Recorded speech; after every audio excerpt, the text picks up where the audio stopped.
sejahtera bagi semuanya. Alhamdulillah wasbillah. Segala puja dan puji syukur senantiasa kita panjatkan kepada Allah Subhanahu wa taala. Dengan berkat rahmat dan karunia-Nya kita masih diberikan keselamatan, kesehatan, rezeki dan juga kesempatan sehingga pada pagi hari ini kita masih bisa dipertemukan di sini dalam rangka pelatihan pencegahan dan penanggulangan bahaya kebakaran. Dan perkenalkan kami dari PT Pemadam Kebakaran, saya Punco. Ini akan nanti bersama-sama untuk bagaimana kita secara teknis dalam upaya pencegahan dan penanggulangan bahaya kebakaran.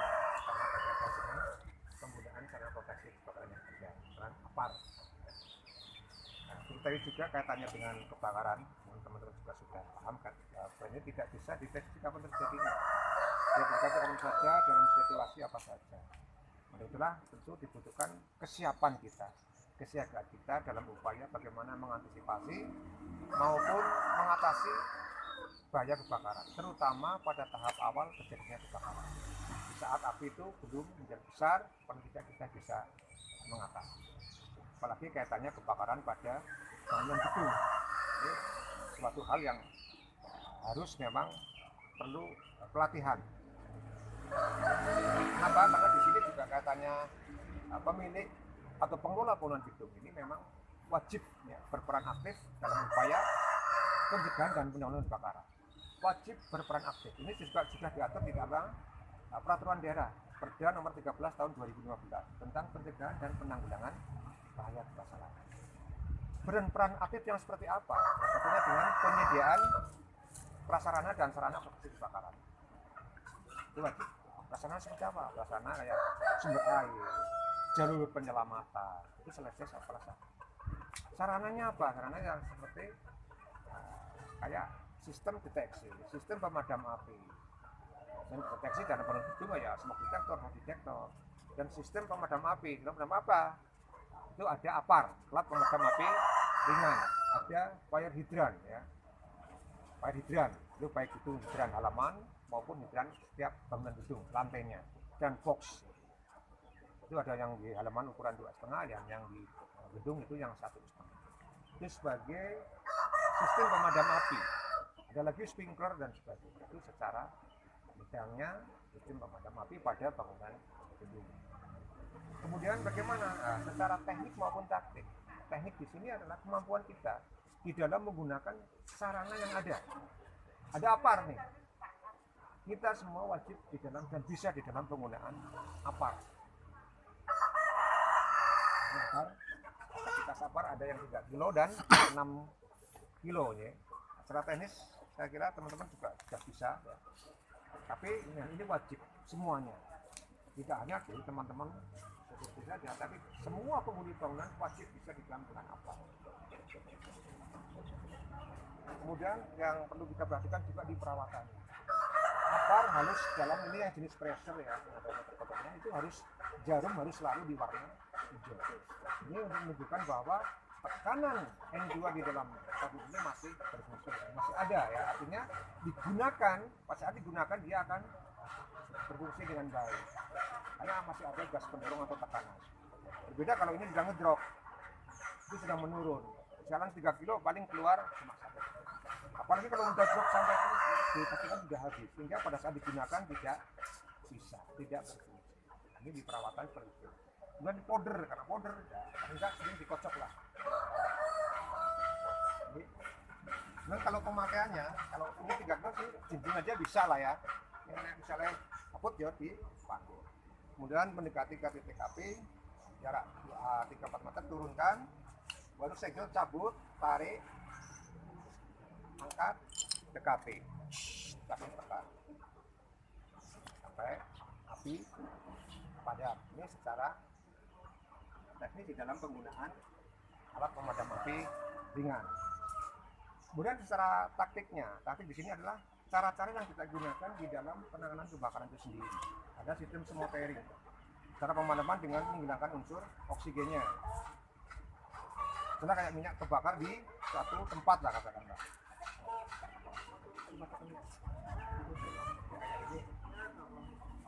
Ini kan kalau kebakar tinggal kita tutup ya. Itu aja sebetulnya itu akan mati. Dan kalau bagaimana kalau medianya besar. Kita gunakan alat bantu. Alat bantu apa? Bisa karung goni, bisa kain yang dibasahi. Kain yang dibasahi tutupkan.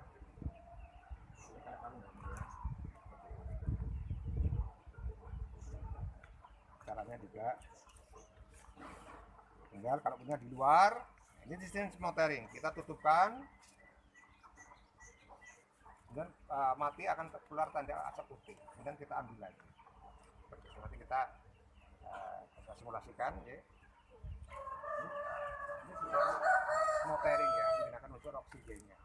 Kemudian ada lagi sistem cooling. Kalau cooling pendinginan, karena kalau pendinginan itu medianya air. Jenis yang kebakar adalah benda padat. Kita cooling untuk pendinginan, kita semprot atau kita siram dengan air. Kemudian ada lagi sistem starvation. Itu cara pemadaman dengan memutus suplai bahan bakarnya. Bahan bakar dari mana tuh? Ini kayak terjadi adalah yang sini adalah pada gas ya. Sistem starvation. Apa memutus suplai gasnya.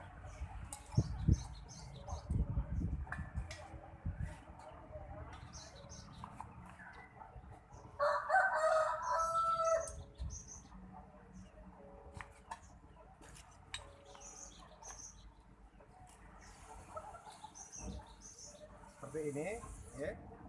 Ini tinggal kita lepas regulatornya.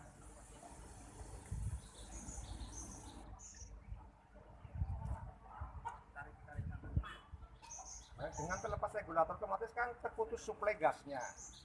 Dengan terputus suplai gas otomatis akan mati. Misalkan kok ini di wajan di minyak, ada minyak sayur kebakar misalkan, nggak usah disiram dengan air. Jadi semakin kita siram dengan air semakin besar apinya.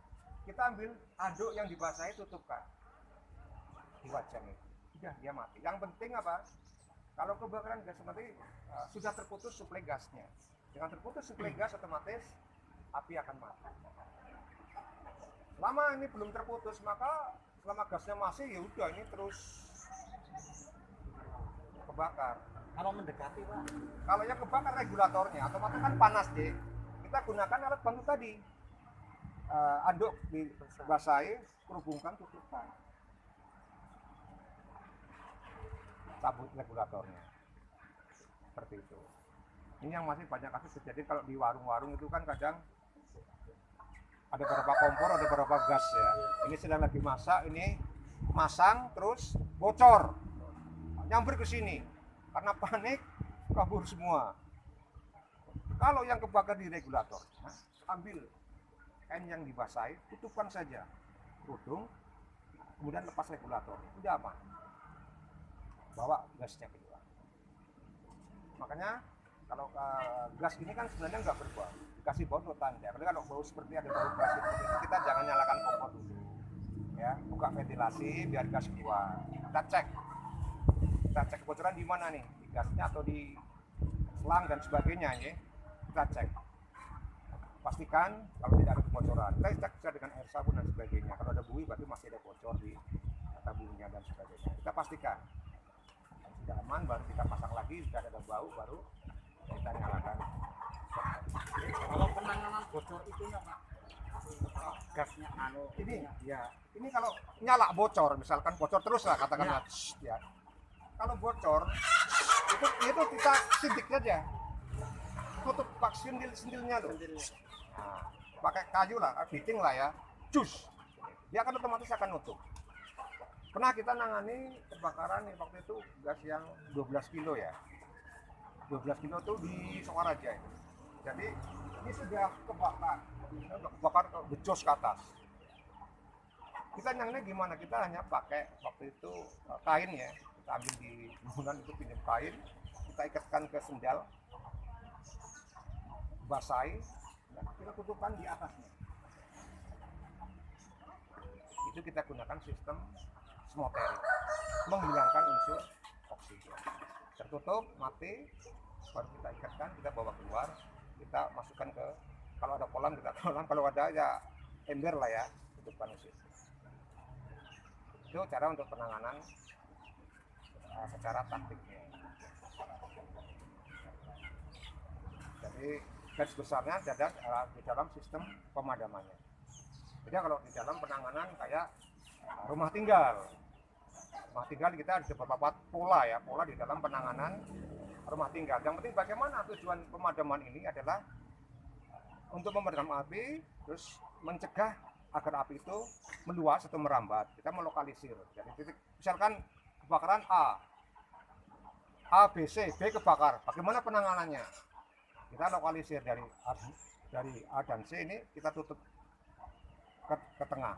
Jadi bukan dari tengah ke pinggir, tapi dari pinggir-pinggir ke tengah. Itu secara pola di dalam proses penanganan kebakaran. Pola atau taktiknya penanganan kebakaran, katakanlah rumah tinggal atau bangunan gedung. Terus bagaimana kalau terjadi kebakaran pada bangunan gedung? Apa yang harus kita lakukan itu? Nah, itulah kalau bangunan gedung sudah dilengkapi dengan sarana maupun prasarana, mungkin akan lebih memudahkan kita di dalam proses penanganan ya. Baik itu ada fire alarm dan sebagainya. Bagaimana kalau belum ada fire alarmnya? Apa yang harus kita lakukan kalau terjadi kebakaran? Tentu langkah yang pertama kita ambil alat pemadam api ringan, proses untuk penanganan. Kalau perlu berteriak nggak apa-apa, kebakaran, ambil fire yang terdekat untuk proses penanganan. Ternyata gagal, nggak berhasil misalkan, harus dilakukan apa?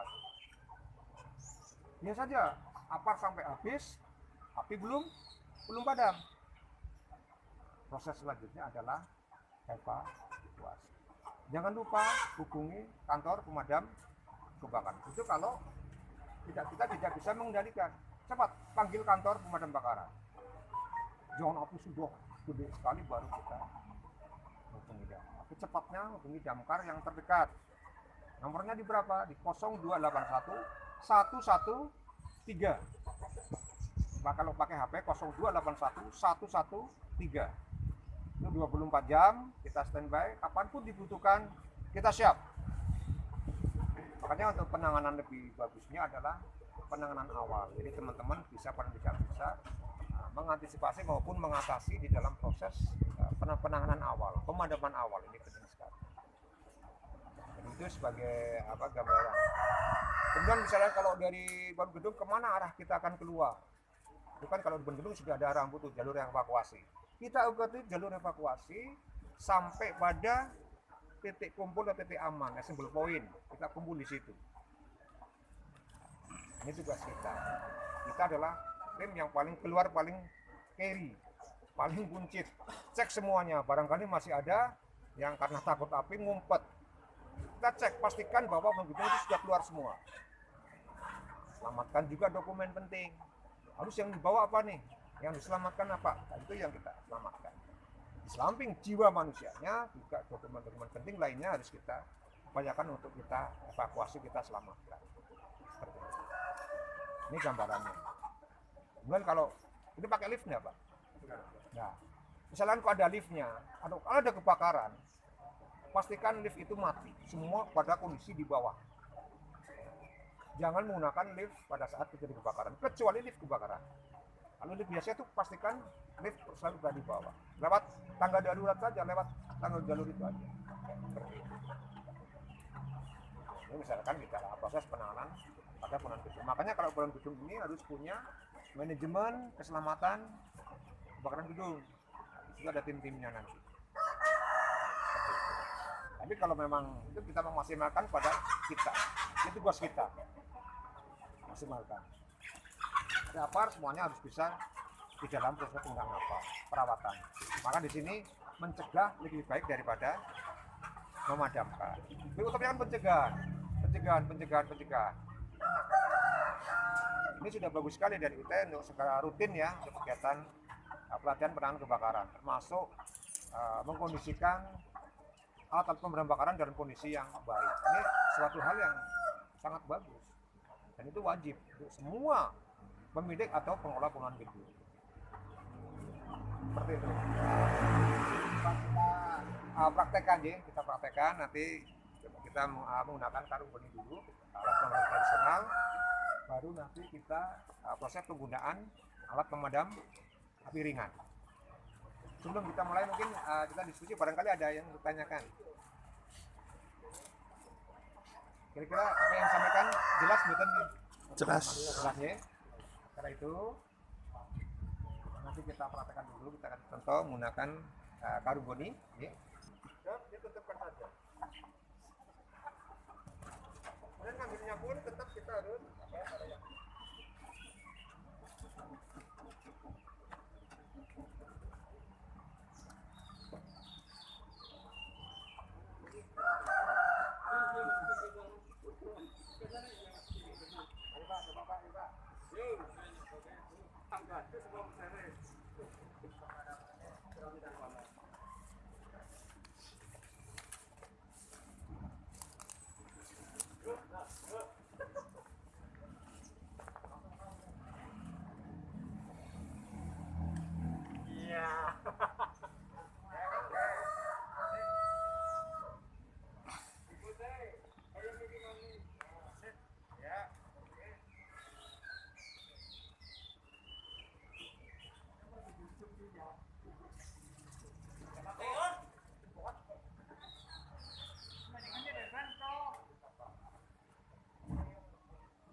apa muter?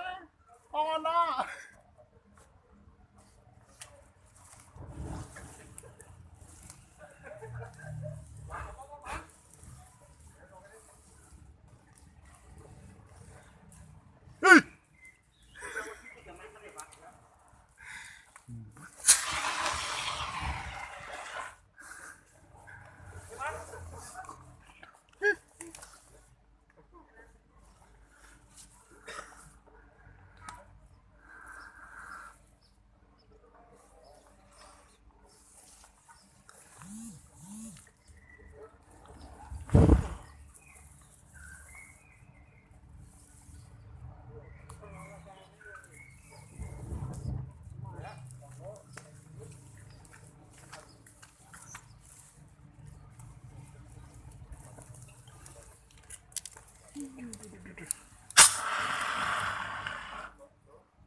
Cari lagi apinya, cari apinya. Boros nung kula.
Kan 2 minggu sekali dikocok ya, dikocok. Nanti si ngocok siapa itu harus ada tertarsu bawahnya juga dikocok ya, seperti itu. Ini untuk mengantisipasi bahwa apar ini selalu dalam kondisi yang baik. Itu yang apar yang berada di tempatnya adalah apar yang siap pakai dalam kondisi baik. Makanya perawatan rutin ini sangat penting. Karena itu yang saya sampaikan, mudah-mudahan apa yang saya sampaikan pada kesempatan hari ini, pada pagi hari ini bisa bermanfaat untuk kita semuanya. Harapan kita jangan sampai lingkungan atau tempat kerja kita terbakar. Makanya mencegah prevent dari pada. Jadi tugas kita bersama. Itu terima kasih kepada UT ya, yang sudah melakukan kegiatan yang sangat baik ini.